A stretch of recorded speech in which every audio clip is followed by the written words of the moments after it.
Alright, I purchased the Trick or Treat Studios Necronomicon through Sideshow Collectibles the other day, and it arrived, and I've got him now. There he is. He looks pretty good, but of course he didn't originally look like this. I had to do a little extra touch up to him. When it came, he looked more like a 3-ring binder, very squared off. The pages were a lot cleaner.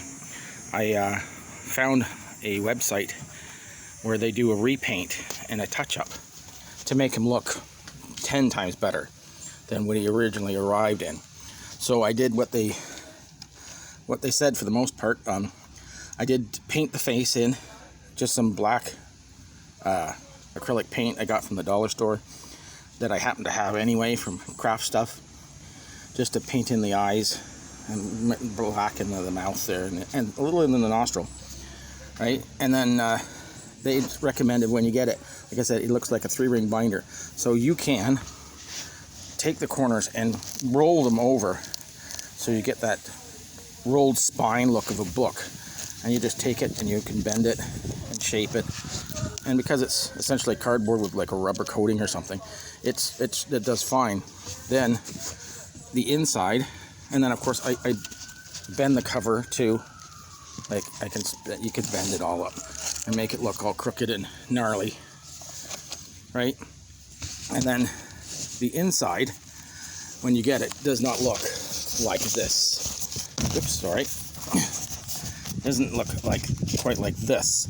It's more cleaner paper, and comes with a wrinkled or the torn edges, which is cool, but it's way too clean and too perfect and too flat. And what they recommend was to first take it each page, and you can start on each corner, but I'm going to do one-handed, and you just crinkle down into the center of the page and pull it back out, and then you crinkle down into the center of the page and you bring it back out, and you do that however many times you feel like until you get it nice and wrinkled, and then you continue to do that with every single page right through the whole book, and then that gives you that full wrinkled old page look, which is really good, because otherwise, like I said, it looks like a 3-ring binder. Then you go out and they recommended not using some, say tea or coffee to stain the pages. They actually recommended getting actual wood stain. Now they suggested Rust-Oleum, but I couldn't find any, so I went to the Home Depot and and they recommend golden oak. And I got some golden oak from the from Home Depot, water-based. I used water-based. I figured water-based might be better. But I used the water-based stain, and you get some just dollar store sponges, makeup sponges, and you take it and you start in the corners, and you just dab it on around the outside with the stain, all the way around the outside, and work your way in, and come down along the side, and just keep going until you get into the center some, and because it's going to stain and age around the outside where you're grabbing it all the time, right? So you get that, you do that until you get into the center. So some of the center spots, you go over the whole page almost, but get lighter in the center. Leave some blank spaces in the middle. But just go around it until you think it looks halfway decent. And then you go and you get some black shoe polish and do exactly the same thing, just more in the corners though. Again, in the corners, darken it up a bit. It gives it that, and run it down along the spine here, so it gives you that black mold look of the paint and the black mold in the pages. And then you just work at that. It took me about an hour or so to do it, and I did every single page. So now it looks pretty good.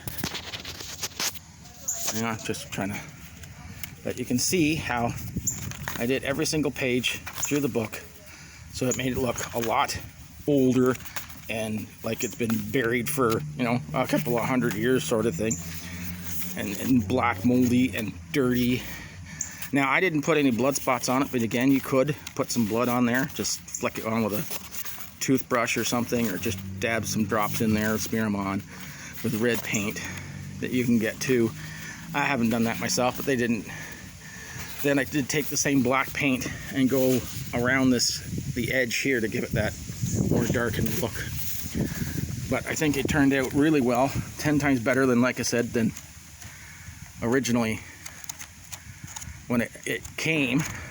So that this looks really, I think, looks pretty amazing. And it only cost $89 through US through Sideshow Collectibles, plus shipping and whatnot in the exchange. So it came to about $120, I believe. I had a few coupons, so I got a little bit less. And then I had to buy the stain, which wasn't too bad. It was like 10 bucks for a large jar of stain. I couldn't get a smaller one. They only had it in like a size like that. But so I got like 10 million tons left over. But for, you know, 100 bucks, I think he turned out really very well. As you can see, it looks like beat up Necronomicon. So I'm quite happy with it to add it to my collection.